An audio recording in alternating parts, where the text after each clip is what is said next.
Hello everyone, all of you are being welcome. তো আজকে ভিডিওতে তোদের সকলকে স্বাগত জানাই। তো আজকে আমরা যে বিষয়টা নিয়ে আলোচনা করতে চলেছি সেই বিষয়টা হচ্ছে যে সাউন্ড। এটা ক্লাস 9-এর একটা চ্যাপ্টার, মানে একেবারে শেষ চ্যাপ্টার। তো আজকের ভিডিওতে আমরা এই সাউন্ড বা শব্দ এই সম্বন্ধে বুঝবো বা জানবো। আচ্ছা, সাউন্ড সম্বন্ধে আমরা কি জানবো? সাউন্ড সম্বন্ধে আমরা জানবো যে সাউন্ড কি করে উৎপন্ন হয়, তারপরে কি করে সাউন্ড এক জায়গা থেকে আরেক জায়গায় যায়। আর কি জানবো? আর জানবো যে সাউন্ড রিলেটেড যে টার্মসগুলা, যেমন অ্যামপ্লিটিউড, তরঙ্গ দৈর্ঘ্য, ফ্রিকোয়েন্সি বা কম্পাঙ্ক বাংলায় যদি বলিস। আমরা কি জানবো? যে শব্দ তরঙ্গ, আচ্ছা শব্দ নয়, যে কোনো তরঙ্গ হচ্ছে যে দুই ধরনের, হচ্ছে যে তির্যক তরঙ্গ এবং অনুদৈর্ঘ্য তরঙ্গ। কোনটা কি সেটা সম্বন্ধে আমরা জানবো। তো আজকের ভিডিওর বিষয়বস্তুতে চলে যাওয়া যাক। তো তোদের যদি আমি বলি যে শব্দ কি করে উৎপন্ন হয় বলতে পারবি? শব্দ কি করে উৎপন্ন হয়, এই যে আমি যে কথাটা বলছি সেটা তো তোরা শুনতে পাচ্ছিস। তো শব্দটা কোথা থেকে উৎপন্ন হচ্ছে? গলা থেকে উৎপন্ন হচ্ছে না? উৎপন্ন কি করে হচ্ছে বলতে পারবি? তো তোরা বইতে পড়েছিস যে কোনো একটা কণা যদি কাঁপে, কোনো একটা কণা যদি কাঁপে তাহলে আমাদের শব্দ উৎপন্ন হয়।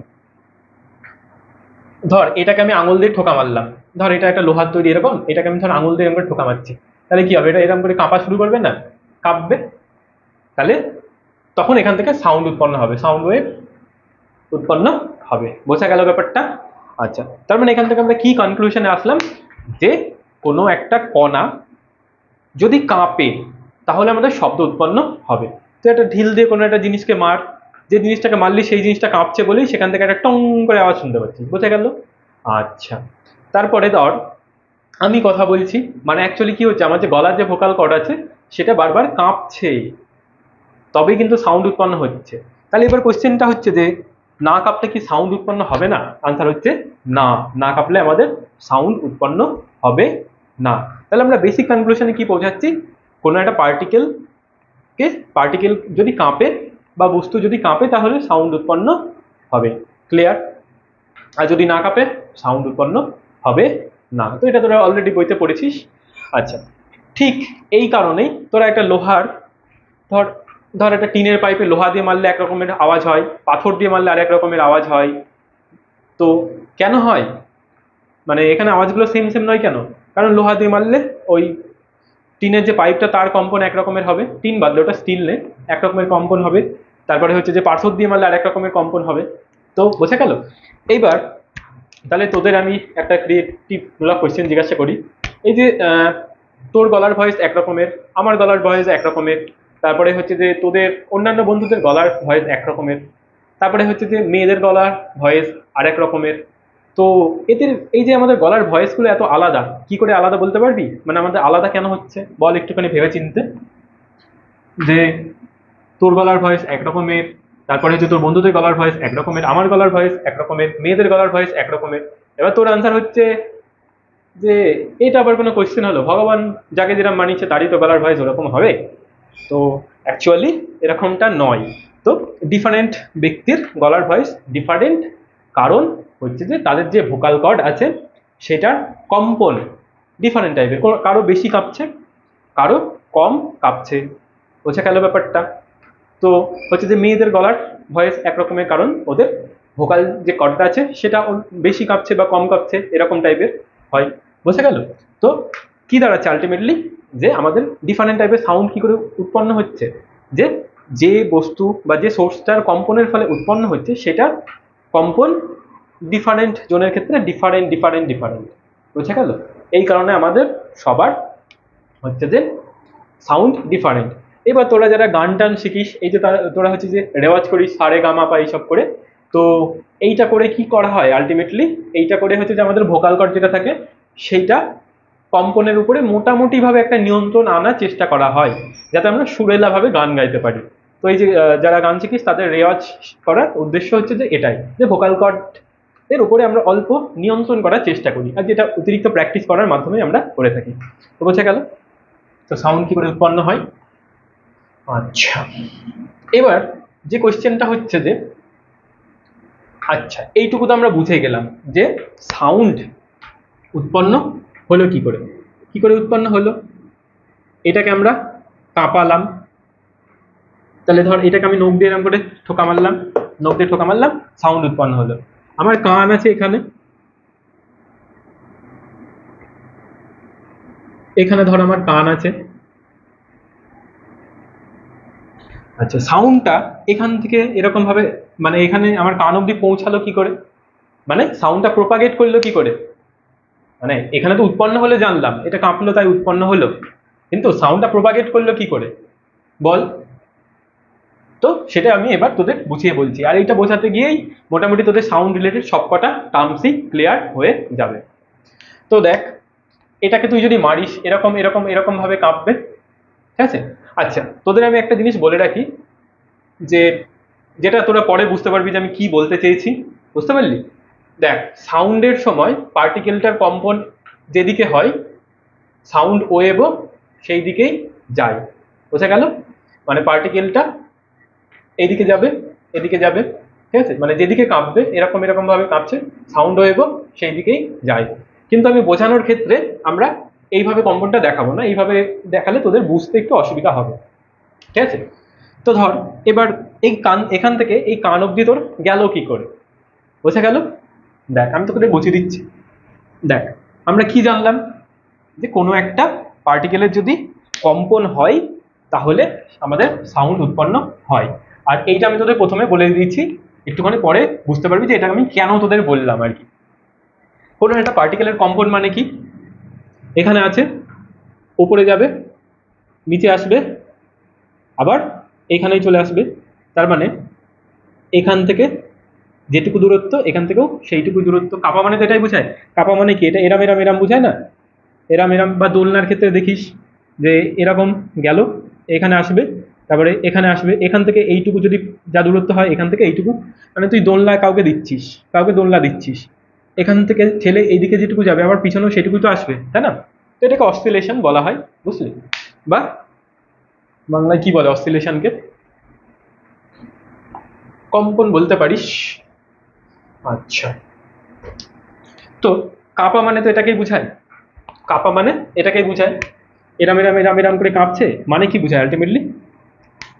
মানে এটাই বোঝায় যে এই পার্টিকেলটা প্রথম এই অবস্থায় ছিল, ওপরে গেল, তারপরে আবার এখানে এলো, দিয়ে এখান থেকে উপরে যেটুকু গেছিল নিচেও সেইটুকু গেল, আবার সেই অবস্থায় এলো।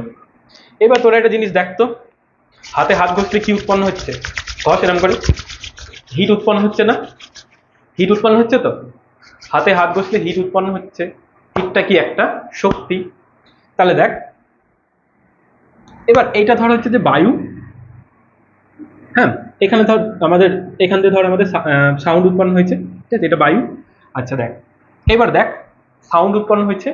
আচ্ছা, এটা হচ্ছে যে একটা পার্টিকেল যেটা হচ্ছে বারবার বারবার করে কাঁপছে, উপরে নিচে কাঁপছে। তাহলে বায়ুতে তার পাশেও একটা বায়ুর কণা থাকে, থাকে তো? বায়ুতে তার পাশেও একটা বায়ুর কণা থাকে, তার পাশেও একটা বায়ুর কণা থাকে, তার পাশেও একটা বায়ুর কণা থাকে, তার পাশেও একটা বায়ুর কণা থাকে, তার পাশেও একটা বায়ুর কণা থাকে, এভাবে থাকে তো?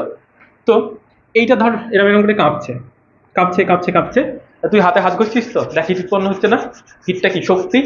আচ্ছা, তাপ পার্শ্বগতিতে সঞ্চালিত হয় তো, হ্যাঁ, পাশের পার্টিকেলে, মানে তুই ধর উনুনের পাশে যদি দাঁড়াস, তো কিছুক্ষণ পরে কোনো কিছু মাধ্যম ছাড়াই, মাধ্যম তো অবশ্যই আছে, বায়ু মাধ্যম, মানে কিছুক্ষণ পরে তুই তাপ ফিল করিস না উনুনের পাশে? তো ঠিক তেমন এই পার্টিকেলটা যখনই কাঁপে এনার্জি এমিট করে, এবং এই পাশের পার্টিকেলকে আবার কাঁপানো শুরু করে দেয়, এভাবে কাঁপাচ্ছে, বোঝা গেল? তারপরে এই আবার পাশের পার্টিকেলকে কাঁপানো শুরু করে দেয়, এভাবে কাঁপাচ্ছে। এই আবার পাশের পার্টিকেলকে কাঁপানো শুরু করে দেয়, কাঁপাচ্ছে। এই পাশের পার্টিকেল কাঁপানো শুরু করে দেয়, তারপরে তারপরে তারপরে, বোঝা গেল? হ্যাঁ, ফলে তো দেখ এখান থেকে এরকম ভাবে সাউন্ডটা তোর কানে এসে পৌঁছালো, বোঝা গেল ব্যাপারটা? বুঝলি কি করে গেল, কিরকম ভাবে হয়? দেখ আমি আরো একবার তোদের বুঝিয়ে বলছি। আমাদের নেচার কি হয়, নেচারে হচ্ছে যে বায়ু টায়ু থাকে তো, বায়ু থাকে, নেচারে বায়ু থাকে, বায়ু, ওগুলো কি এক একটা অণু তো, এরকম তো বায়ুর অণু থাকে। ধর এখানে আমাদের সাউন্ড উৎপন্ন হয়েছে, এখানে ধর আমাদের সাউন্ড উৎপন্ন হয়েছে, এখানে আমাদের সাউন্ড উৎপন্ন হয়েছে, হ্যাঁ। এবার সাউন্ডটা কি করবে, বায়ুর এই পার্টিকেলটাকে কাঁপানো শুরু করবে। কাঁপালো মানে উপরের নিচে এইটুকুনি যাবে, কাঁপাবে কাঁপাবে কাঁপাবে কাঁপাবে কাঁপাবে কাঁপাবে কাঁপাবে কাঁপাবে এখানে আমাদের কান আছে, এখানে এসে আমাদের সাউন্ডটা চলে আসবে। তার মানে এরকম এরকম এরকম এরকম এরকম ভাবে আসছে। বোঝা গেল ব্যাপারটা? তো এটাকেই আমি বলতে চাইছি। এবার কোয়েশ্চেন হচ্ছে যে এখান থেকে তো সাউন্ড উৎপন্ন হচ্ছিল, তোর কান এখানে, যদি মাঝখানে আমার বায়ু না থাকতো তাহলে কোন পার্টিকেলগুলো কাঁপতো? কাঁপার মতো কি কোনো পার্টিকেল থাকতো? না। তো বায়ুশূন্য স্থানে কি সাউন্ড প্রোপাগেট করবে? আনসার হচ্ছে না, বায়ুশূন্য স্থানে আমাদের সাউন্ড প্রোপাগেট করবে না। বোঝা গেল ব্যাপারটা? আচ্ছা, আরেকটা জিনিস আমি তোদের বলে দিই যে বায়ুর যে পার্টিকেলগুলা সেটা কিন্তু হচ্ছে যে একই জায়গায় স্থির, মানে সেটা কিন্তু যায় না। এই যে তোরা ভাবলি যে সাউন্ড মানে এই পার্টিকেলগুলো চলে আসছে, অ্যাকচুয়ালি পার্টিকেলগুলো কিন্তু চলে আসছে না। হচ্ছে যে বায়ুর পার্টিকেলটা শুধু উপরে নিচে এরম ভাবে যাচ্ছে। এটা যাওয়ার জন্য এনার্জি এমিট হচ্ছে, যেটা হচ্ছে যে পাশের পার্টিকেলটাকেও আবার উপরে নিচে এরকম করে যাওয়াচ্ছে, তার পাশের পার্টিকেলটাকে উপরে নিচে যাওয়াচ্ছে। ফলত সাউন্ড ওয়েভ ট্রাভেল করছে। এখানে যে অ্যাটম আছে বা পরমাণু বা অণু মলিকিউল যদি বলিস, সেটা কিন্তু এইভাবে চলে যাচ্ছে না। ক্লিয়ার? তাহলে এখান থেকে আমাদের একটা কোয়েশ্চেন করে যে শব্দ তরঙ্গ বিস্তারের সময় কি বায়ুর পার্টিকেলগুলো কি করে? ট্রাভেল করে? আনসার হচ্ছে বায়ুর পার্টিকেলগুলো ট্রাভেল করে না। বায়ুর পার্টিকেলগুলো একই জায়গায় এরম করে কাঁপছে। ধর এখানে একটা পার্টিকেল আছে, এই উপরে যাচ্ছে নিচে যাচ্ছে, উপরে যাচ্ছে, তার পাশের পার্টিকেল উপরে যাচ্ছে নিচে যাচ্ছে, উপরে যাচ্ছে নিচে যাচ্ছে, উপরে যাচ্ছে নিচে যাচ্ছে। বুঝা গেল? তো এর কারণে আমাদের সাউন্ডটা এরকম ভাবে যায়। বোঝা গেল ব্যাপারটা? এবার মজার যে বিষয়টা হচ্ছে যে শব্দ তরঙ্গ কিন্তু এইভাবে যায় না। শব্দ তরঙ্গের পার্টিকেলগুলো, বায়ু পার্টিকেলগুলো এরম ভাবে কাঁপে, আর শব্দ তরঙ্গ হচ্ছে যে এরম ভাবে যায়। মানে এটা শব্দ তরঙ্গের দিক, আবার কম্পনের দিকও এই দিক, মানে যেদিকে কাঁপে সেদিকে আমাদের শব্দ তরঙ্গ যায়। তো এটা আমি তোদের কেন বললাম, এইটা বললে আমাদের বুঝতে সুবিধা হবে। তো এটা হয়ে যায় আমাদের তির্যক তরঙ্গ, আর সাউন্ড ওয়েভ কি আমাদের অনুদৈর্ঘ্য তরঙ্গ। তো সেই কনসেপ্টেও আসবো, তির্যক তরঙ্গ কি, অনুদৈর্ঘ্য তরঙ্গ কি। এইবার সাউন্ড রিলেটেড যে ফান্ডামেন্টাল বিষয়গুলো হয়, অ্যামপ্লিটিউড কি, তারপরে হচ্ছে যে তরঙ্গ দৈর্ঘ্য কি, পর্যায়কাল কি, এইটা আমরা ধীরে ধীরে এবার আমরা জানার চেষ্টা করব। তো আশা করি তোদের আগের টপিকের বিষয়বস্তুগুলো পুরোপুরি বোধগম্য হয়েছে। এবার দেখ, এই একটা কণা, দোলনা মানে কি? দোলনার সময় কি হয়? এখানে ধর দোলনাটা আছে, এখান দিয়ে ঠেললে ধর এত দূর গেল, তারপরে দোলনাটা তো ফিরে এলে এখানে আসবে। তাহলে এখান থেকে যতদূর এদিকে, এখান থেকে এইটুকু যত দূর ফিরবেও তো সেখান থেকে এত দূরই, তাই এটাকে দোলন বলা হয়। ইংলিশে যদি বলিস অসিলেশন। বোঝা গেল? আচ্ছা, তো এইখানে ধর একটা পার্টিকেল আছে, দেখ এরকম যদি তুই শলাকা নিস, শলাকাকে ইংলিশে কি বলে? সাউন্ড সোর্সই তো বলে নাকি? এখানে যদি হচ্ছে যে মারিস আঙুল দিয়ে ঠোকা, এটা কাঁপবে, এরম ভাবে কাঁপবে। দেখ একই পথে বারবার করে রিপিট করছে না। এটাকে যদি নখ দিয়ে করে ঠোকা মারিস, তাহলে এটা এরম করে কাঁপবে। তার মানে একই পথে বারবার রিপিট করছে। দোলনার এই সুতোটাও এরম যাই আসে। তাহলে এখানে কম্পন হচ্ছে। বোঝা গেল? তাহলে কম্পন কি হয়ে যায়? যখন কোনো পার্টিকেলের গতি একই পথ বরাবর রিপিট হয়। যেমন দোলনার ক্ষেত্রে যাচ্ছে আসছে, একই পথে যাচ্ছে আসছে, এখানেও তাই, এরা বারবার এরম করে কাঁপবে। তারপরে এবার ধর এই পার্টিকেলটাকে আমি কাঁপাচ্ছি, তাহলে কাঁপলে কি হবে? এটা মেইন পজিশন, এখান থেকে উপরে যাবে এত দূর, তারপরে আবার এখান থেকে এখানে আসবে। তাহলে এবার এইখানে তো পার্টিকেলটার মেইন পজিশন, হ্যাঁ, তাহলে এইখানে এলো, এখান থেকে যতটা উপরে গেছিল ততটা নিচে যাবে, আবার এখানে আসবে। বোঝা গেল? এইটুকু বুঝতে কারোর কোনো অসুবিধা আছে? এইটুকু বুঝতে কারোর কোনো অসুবিধা নেই, ঠিক আছে? তাহলে এই পজিশনটাকে আমরা কি বলছি? এই পজিশনটাকে আমরা বলছি মিন পজিশন। আচ্ছা, বা মধ্যবর্তী পজিশন, ঠিক আছে? আচ্ছা, তাহলে মিন পজিশন, তাহলে দোলনার ক্ষেত্রে মিন পজিশন হয়ে যাবে এটা, এই মধ্যবর্তী অবস্থান থেকে এদিকে যাবে, তারপরে আবার ঘুরে মধ্যবর্তী অবস্থানে আসবে, তারপরে আবার এদিকে যতটা গেছিল ততটা আবার এদিকেই আসবে। তাই তো হয়? তাহলে পার্টিকেলেরও ক্ষেত্রেও তাই হবে। এখানে আমি পার্টিকেলটা ছিল, যদি আমি কাঁপাই, উপরে যাবে, তারপরে নিচে সেই মধ্য অবস্থানে আসবে, তারপরে সেই মধ্য অবস্থান থেকে আবার নিচে যাবে, এবং আবার সেই মধ্য অবস্থানে ফিরে আসবে। তো এটা আমি জাস্ট তোদের বোঝানোর ক্ষেত্রে আঁকলাম। অ্যাকচুয়ালি তার ব্যাপারটা হয়েছে এরম এরম এরম এরম করে কোনো একটা পার্টিকেল কাঁপছে, এরম এরম করে কাঁপছে পার্টিকেল, তাহলে এটা তার মধ্য অবস্থান। এখান থেকে ওপরে যেটুকু যাচ্ছে আবার এখান থেকে নিচেও তো সেইটুকুই আসবে। ক্লিয়ার? আশা করি কারোর কোনো অবস্থা নেই। এবার দেখ এই পার্টিকেলটা, এইটা তার মধ্যবর্তী অবস্থান। এখান থেকে এই যে যেটুকু দূরত্ব উপরে যাচ্ছে, এই যে এখান থেকে যেটুকু দূরত্ব উপরে যাচ্ছে সেটাকেই আমরা বলছি বিস্তার, বা ইংলিশে যদি বলি অ্যামপ্লিটিউড, আর বাংলায় যদি আমি বলি বিস্তার। ক্লিয়ার? বিস্তার, অ্যামপ্লিটিউড ব্যাপারটা কি? ক্লিয়ার? মানে কোনো একটা পার্টিকেলের যেটুকু দূরত্ব, সর্বোচ্চ যেটুকু দূরত্ব যায় সেটুকুকে বলছি আমরা বিস্তার। ক্লিয়ার? মানে এই মধ্যবর্তী অবস্থান থেকে, ঠিক আছে, বা মিন পজিশন থেকে সর্বোচ্চ যেটুকু দূরত্ব উপরে যায়, বা তুই নিচে যায়ও বলতে পারিস, বা সর্বোচ্চ যেটুকু দূরত্ব নিচে যায় সেটাকে আমরা বলছি যে অ্যামপ্লিটিউড। উপরে এবং নিচে যা খুশি বলতে পারি, কেন? কারণ পার্টিকেলটা যেটুকু উপরে যায় সেটুকুই তো নিচে আসে। কোনো ডাউট আছে এটুকু বুঝতে? অ্যামপ্লিটিউড ব্যাপারটা ক্লিয়ার হলো? আচ্ছা, তো আশা করি। আচ্ছা, এইখান থেকে ইংলিশে একটা ওয়ার্ড হয় যেটাকে বলা হয় অ্যাম্পলিফাই করা। অ্যাম্পলিফাই মানে কি? বাড়িয়ে দেওয়া। অ্যাম্পলিফাই দ্য সাউন্ড মানে ভলিউম বাড়িয়ে দেওয়া আর কি, সাউন্ড ভলিউম বাড়িয়ে দেওয়া। তো অ্যাম্পলিটিউড থেকে আসে অ্যাম্পলিফাই। অ্যাম্পলিফাই মানে এই লেনটাকে আরো বাড়িয়ে দে। জোরে শুনতে পাবি তো? জোরে শুনতে অবশ্যই পাবি। ক্লিয়ার? তো অ্যাম্পলিফাই দ্য বক্স এরকম ভাবে বলিস না, বা বলিস স্পিক লাউড। তো এই অ্যাম্পলিটিউড থেকেই আসে অ্যাম্পলিফাই কথাটি। আচ্ছা, তাহলে বিস্তার ব্যাপারটা আমরা জেনে গেলাম। আচ্ছা, ধর এখানে পার্টিকেলটা আছে, এইটার যদি আমি একবার কাঁপার কথা বলি, একবার কাঁপার কথা বলি, তাহলে কি বুঝাবে? এই মধ্য অবস্থান থেকে উপরে যাবে, উপরে যাবে তো, তারপরে মিন পজিশনে আসবে, যতটা উপরে গেছিল ততটা আবার নিচে যাবে। এইটাকে বলা হয় কি? একবার পূর্ণ কম্পন বা ওয়ান অসিলেশন। ইংলিশে যদি বলিস ওয়ান অসিলেশন, আর বাংলায় যদি বলিস একবার পূর্ণ কম্পন। বোঝা গেল? তাহলে একবার পূর্ণ কম্পন মানে কি? মধ্যবর্তী অবস্থান বা মিন পজিশন থেকে পার্টিকেলটা যতটা উপরে যাবে ঠিক ততটাই নিচে আসবে, তারপরে আবার মধ্যবর্তী অবস্থান থেকে ফিরে আসবে। বোঝা গেল? আচ্ছা, এইটা হতে তো কিছুটা টাইম লাগবে না? এই পার্টিকেলটা এখান থেকে এই অবধি যাবে, তারপরে আবার হচ্ছে যে যতটা উপরে গেছিল ততটা নিচে যাবে, তারপরে আবার সেই অবস্থানে ফিরে আসবে। কিছুটা তো টাইম লাগবে, লাগবে তো? ইউভি টাইম ছাড়া তো কোনো কিছু হয় না। তো এই যে যেটুকু সময় আমাদের লাগছে সেটাকেই আমরা বলছি পর্যায় কাল, বা ইংলিশে যদি বলিস টাইম টাইম পিরিয়ড। ইংলিশে যদি বলিস টাইম পিরিয়ড, বাংলায় যদি বলিস পর্যায় কাল। ক্লিয়ার? তার মানে কি? পর্যায়কাল মানে কি? কি তাহলে আলটিমেটলি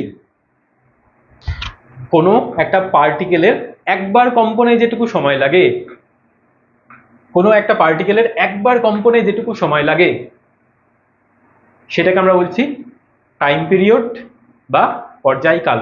একবার কম্পন মানে কি বোঝায়? পার্টিকেলটা এই অবস্থানে আছে, এখান থেকে উপরে যাবে, তারপরে আবার যতটা উপরে গেছে ততটা নিচে আসবে, তারপরে আবার মধ্য যেখান থেকে শুরু হয়েছিল সেখানে ফিরে আসবে। তাহলে আমাদের একটা পর্যায় কমপ্লিট হয়ে গেল। তাহলে একবার পূর্ণ কম্পনে যেটুকু সময় লাগে, পূর্ণ কম্পন মানে এবার তোদের মগজে আসছে? পূর্ণ কম্পন মানে যেখান থেকে শুরু হয়েছিল আবার সেখানে যখন ফিরে আসবে। তাহলে এটা যদি দোলনা হয়, এদিকে গেল, এদিকে গেল, আবার এখানে ফিরে এলো, এটাও একবার পূর্ণ কম্পন হলো। সেটাকে ওয়ান অসিলেশন বা একবার বা দোলন বলতে পারিস বাংলায়। তাহলে টাইম পিরিয়ড বা পর্যায়কাল কি দাঁড়ালো?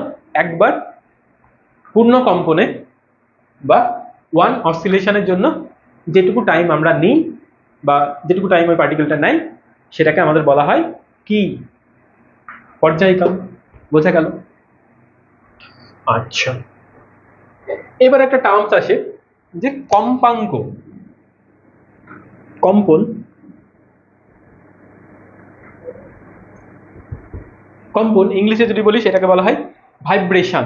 বোঝা গেল? কম্পন বা ভাইব্রেশন মানে কি? এরম করে কাঁপা, এরাম এরাম ধর কাঁপছে, ঠিক আছে, এরম এরম করে কাঁপছে। এবার ধর আমার হাতটা এরম করে কাঁপছে। প্রথম ক্ষেত্রে হাতটা জোরে বেশি কাঁপছিল না দ্বিতীয় ক্ষেত্রে হাতটা বেশি কাঁপছিল? তোদের আনসার হচ্ছে যে দ্বিতীয় ক্ষেত্রে। বুঝলাম কি করে? দেখে বুঝলাম। অঙ্কে কি করে বুঝবো? কম্পাঙ্ক দিয়ে বুঝবো। তো কি, দেখ কম্পন মানে ব্যাপারটা বুঝে গেল, কাঁপা। এটা দ্বিতীয় ক্ষেত্রে বেশি জোরে কাঁপছে বা বেশি ভাইব্রেশন হচ্ছে বেশি জোরে। আচ্ছা, তো কম্পন ব্যাপারটাকে এটা বুঝাই। তো কম্পন ব্যাপারটা কি বলবি? কম্পন ব্যাপারটার ডেফিনেশন এটাই দাঁড়াচ্ছে, কি বলবি, তুই কোনো একটা পার্টিকেল যদি একই পথে বারবার গতিশীল হয় তাহলে তাকে বলা হয় কম্পন। এবার আসছে যে কম্পাঙ্ক। কম্পাঙ্ক ব্যাপারটা কি হয়ে যায়? কম্পাঙ্ক বা ইংলিশে যদি বলিস ফ্রিকোয়েন্সি। ফ্রিকোয়েন্সি, কম্পাঙ্ক। কম্পাঙ্ক মানে কি? অঙ্ক থাকার কথা মানে কি? শেষে অঙ্ক, কম্পাঙ্ক অঙ্ক থাকা মানে কি বোঝায়? রেটকে বোঝায়। কম্পাঙ্ক অঙ্ক থাকা মানে রেটকে বোঝায়, মানে কম্পনের হারকে কম্পাঙ্ক বলে। কম্পনের হারকে কম্পাঙ্ক বলে তো ফ্রিকোয়েন্সি বলে। The rate of vibration is called frequency. The rate of vibration is called frequency. বাংলায় যদি বলিস কম্পনের হারকে কম্পাঙ্ক বলে। তো ব্যাপারটা কেমন? ধর এই একটা পার্টিকেল আছে, এরাম এরাম এরাম করে কাঁপছে আর কি, এরাম এরাম এরাম করে কাঁপছে পার্টিকেলটা।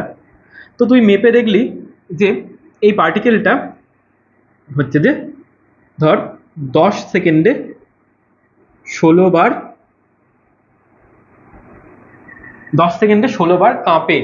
ঠিক আছে, এই পার্টিকেলটা এরাম এরাম এরাম করে যাচ্ছে, তো তুই গুনলি কতবার কাঁপছে দেখি।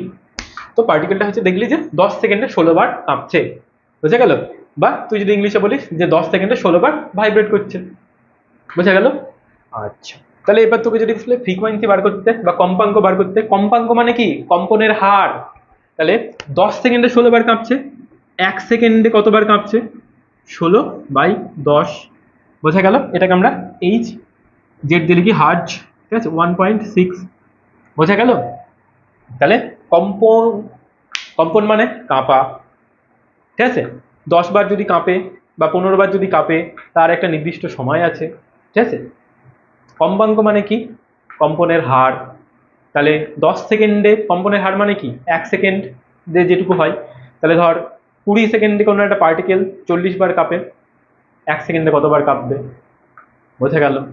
তো এতটাই ইজি কম্পাঙ্ক ব্যাপারটা, এতটাই ইজি। তো তোদের কোনো ফর্মুলা মুখস্থ করতে হবে না। কম্পাঙ্ক মানে কি বোঝাচ্ছে? কম্পনের হার। একদম সোজাভাবে মনে রাখবি যে একটা পার্টিকেল যদি হচ্ছে 10 সেকেন্ডে 16 বার কাঁপে, 1 সেকেন্ডে কয়টুকু কাঁপছে, সেটাই তো কম্পনের হার বা ভাইব্রেশন ফ্রিকোয়েন্সি বলি সেটাকে, বোঝা গেল? আচ্ছা, এবার হয়ে যাচ্ছে যে কম্পাঙ্ক ব্যাপারটা আমাদের ক্লিয়ার হলো। এবার আমাদের ব্যাপার যেটা আসছে, যেটা হয় এবার আমাদের আসবে তরঙ্গ দৈর্ঘ্য।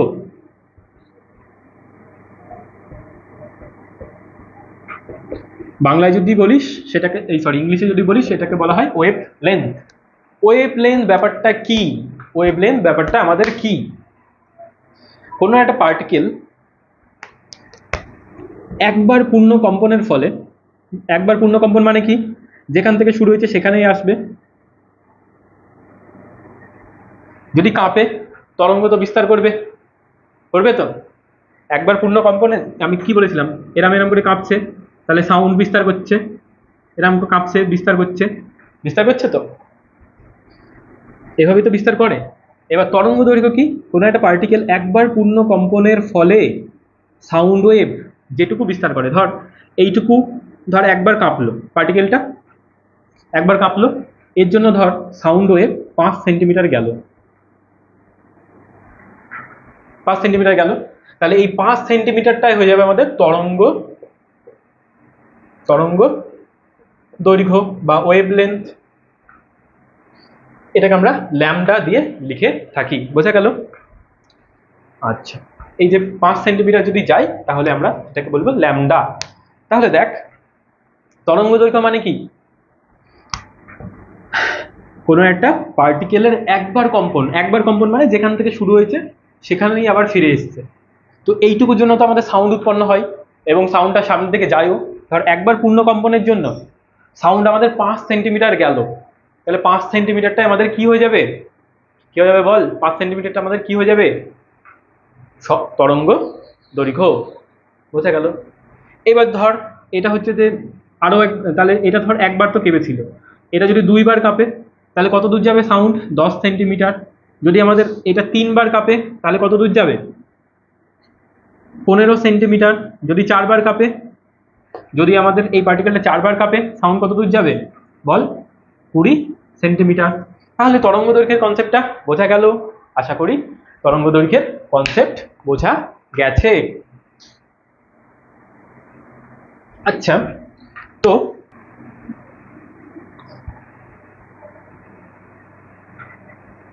তো আমরা হচ্ছে যে যেটা পাই যে বিস্তার, তাহলে আমরা এখান থেকে একটা সূত্র পাই যেটা হচ্ছে যে n ইন্টু ল্যামডা। তার মানে শব্দ আমাদের কত দূর গেল, শব্দ আমাদের কত দূর গেল। তো তরঙ্গ দৈর্ঘ্যের ব্যাপারটা বুঝতে পারলি? তাহলে তরঙ্গ দৈর্ঘ্যের ব্যাপারটা কি দাঁড়াচ্ছে, যে কোনো একটা শব্দ তরঙ্গ হচ্ছে যে কোনো একটা কণা একবার কাঁপার জন্য শব্দ তরঙ্গ যেটুকু বিস্তার করে তাকে বলা হয় তরঙ্গ দৈর্ঘ্য। তাহলে যদি হচ্ছে যে 10বার কম্পন হয় তাহলে কি দাঁড়াবে, তরঙ্গ দৈর্ঘ্য ইন্টু 10 যদি আমি করে দিই তাহলে তত দূর আমাদের শব্দ যাবে।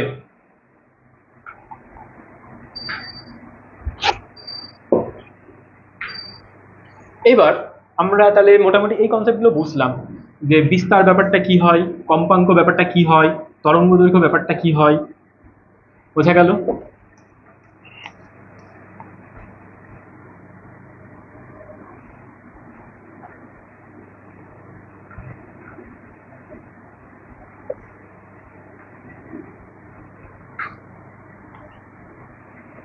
এইবার আমাদের আরেকটা জিনিস বেঁচে থাকে, যেটা হচ্ছে যে শব্দের বেগ।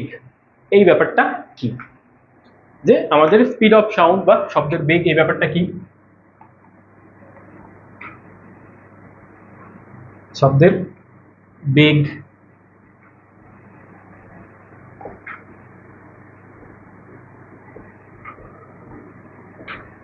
এই ব্যাপারটা কি, শব্দের বেগ বা স্পিড অফ সাউন্ড, এই ব্যাপারটা কি?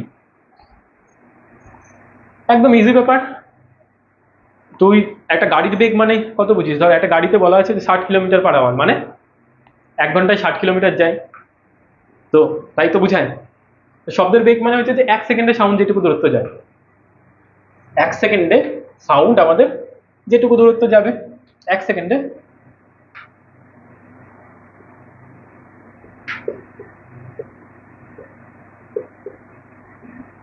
এক সেকেন্ডে সাউন্ড আমাদের যেটুকু দূরত্ব যাবে সেটাকে আমরা বলবো যে শব্দের বেগ, তাই তো? আচ্ছা আচ্ছা, এবার আমরা এখানে একটা জিনিস জেনেছিলাম, কম্পাঙ্ক মানে কি?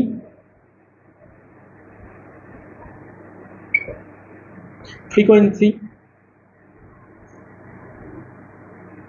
ফ্রিকোয়েন্সি মানে কি, 1 সেকেন্ডে যতবার, 1 সেকেন্ডে আমাদের যতবার কাঁপে, আর 1 সেকেন্ডে যেটুকু দূরত্ব যায়, 1 সেকেন্ডে আমাদের যতবার কাঁপে, ঠিক আছে? তাহলে ধর আমাদের কোনো একটা কণা আছে, কোনো একটা কণা আছে, যে এবারে আমরা একটা এক্সাম্পল নিই, এক্সাম্পল নিলে তোদের পুরো ব্যাপারটা ক্লিয়ার হয়ে যাবে।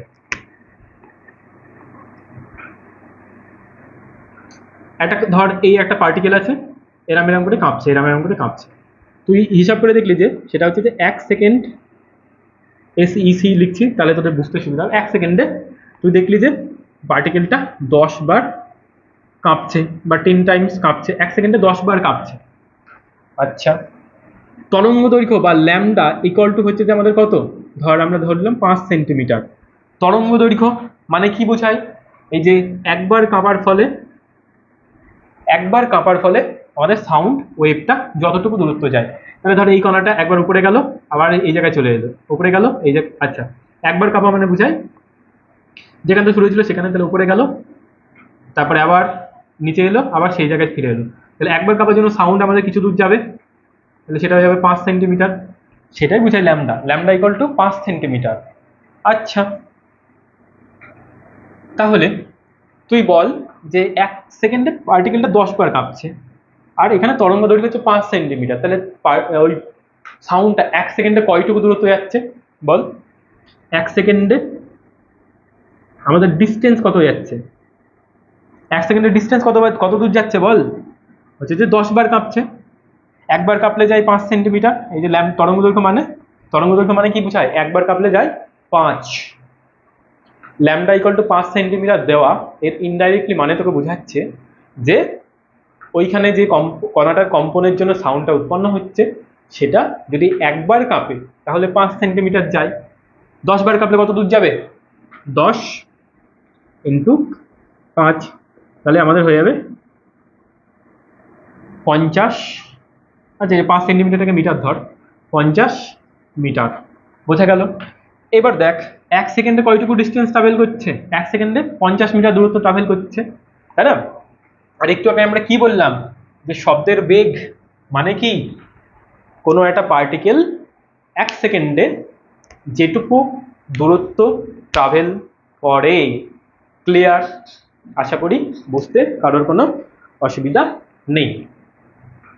এবার তোদের আমি সাউন্ড ওয়েভের গ্রাফটা একবার দেখিয়ে দিই, আর হচ্ছে যে প্রতিটা জিনিসের মধ্যে রিলেশন দেখিয়ে দিচ্ছি। তো তারপরেই এই টপিকটা শেষ হবে এবং পরের দিন দেখা হবে অন্য একটা ভিডিওতে।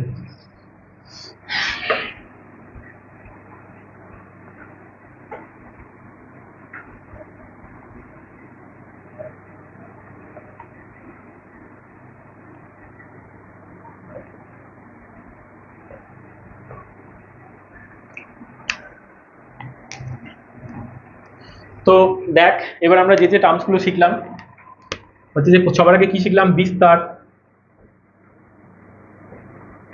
বিস্তার মানে তো জানিস, এই একটা পার্টিকেল উপরে মেইন পজিশন থেকে উপরে যেটুকু যাচ্ছে সেইটাকে আমরা বলছি বিস্তার বা অ্যামপ্লিটিউড।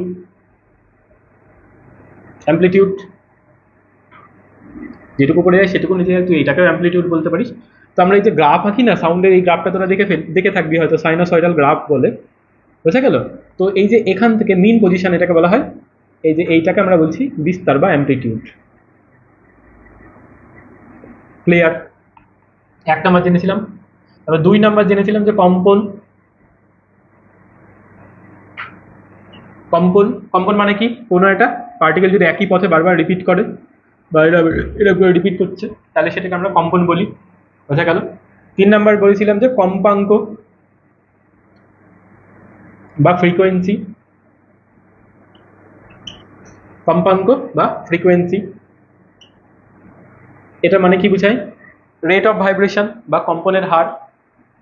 মানে তোকে যদি বলে কম্পাঙ্ক কি, বলি কম্পনের হারকে কম্পাঙ্ক বলে, বা rate of vibration is called frequency.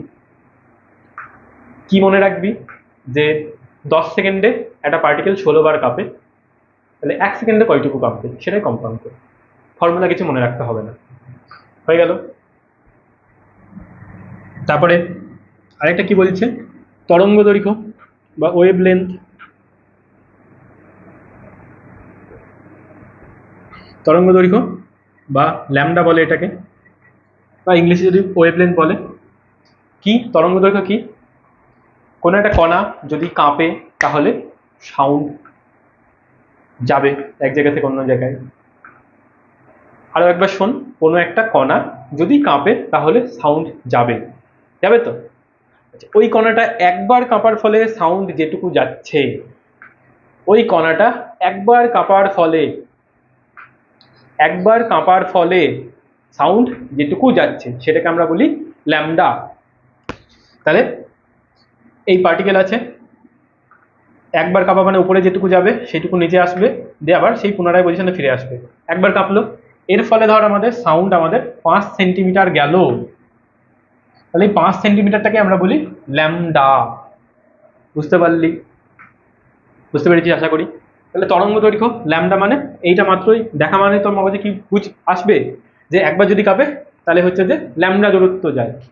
10 bar কাঁপলে 10 lambda, 50 bar কাঁপলে 50 lambda, 60 bar কাঁপলে 60 lambda.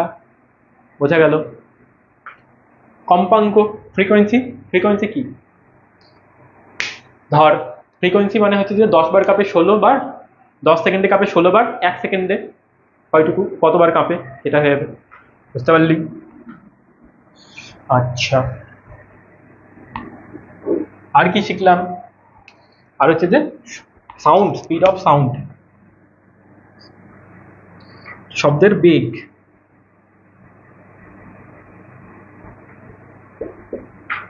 এক সেকেন্ডে যেটুকু ডিস্টেন্স ট্রাভেল করে,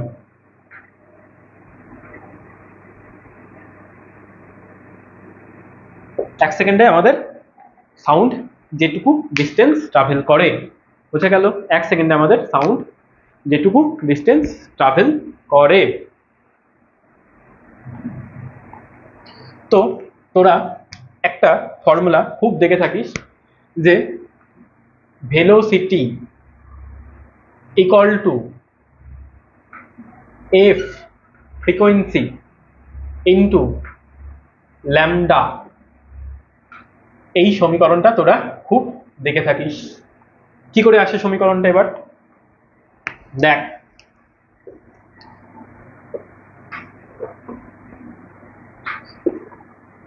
velocity equal to F into lambda. কি করে আসে এই সমীকরণটা তোরা দেখে থাকিস। তো দেখ, ভেলোসিটি মানে কি? এক সেকেন্ডে যেটুকু দূরত্ব যায়। আচ্ছা, ফ্রিকোয়েন্সি মানে কি বল? এক সেকেন্ডে যত বার কাঁপে। আর ল্যামডা মানে কি? ল্যামডা মানে কি? একবার কাঁপার ফলে যেটুকু দূরত্ব যায়, বোঝা গেল? এবার ধর তোকে বলা হয়েছে ল্যামডা ইকুয়াল টু, ধর বলা আছে 7 মিটার, মানে কি পার্টিকেলটা একবার কাঁপলে 7 মিটার যায়। ফ্রিকোয়েন্সি বলা আছে, ধর তোকে বলা আছে ফ্রিকোয়েন্সি বলা আছে যে 10 হার্জ। এর মানে কি ওই পার্টিকেলটা এক সেকেন্ডে 10 হার্জ বাদ দে, এক সেকেন্ডে আমাদের 10 বার কাঁপে। কম্পাঙ্কের একক হার্জ হয়ে যায়। এক সেকেন্ডে আমাদের 10 বার কাঁপে। একবার কাঁপলে যায় হচ্ছে 7 মিটার, তাহলে 10 বার কাঁপলে যাবে কত? 10 বার কাঁপলে 7 ইন্টু 70 মিটার যাবে। 7 ইন্টু 10 সমান 70 মিটার যাবে। আর এই 70 মিটারটা যেতে তার কয়টুকু সময় লাগছে? এক সেকেন্ডই তো লাগছে, তাই? আর এক সেকেন্ডে যত দূরত্ব যায় সেটাকেই আমরা বলি ভেলোসিটি। ক্লিয়ার? তো আজকের ভিডিও এই অবধি। পরের দিন হচ্ছে যে এইগুলো সংক্রান্ত আমরা কিছু অঙ্ক দেখব এবং অনুদৈর্ঘ্য তরঙ্গ এবং এটা কি হয় তির্যক তরঙ্গ সম্বন্ধে ডিসকাস করব। তো আজকের ভিডিও এই অবধি।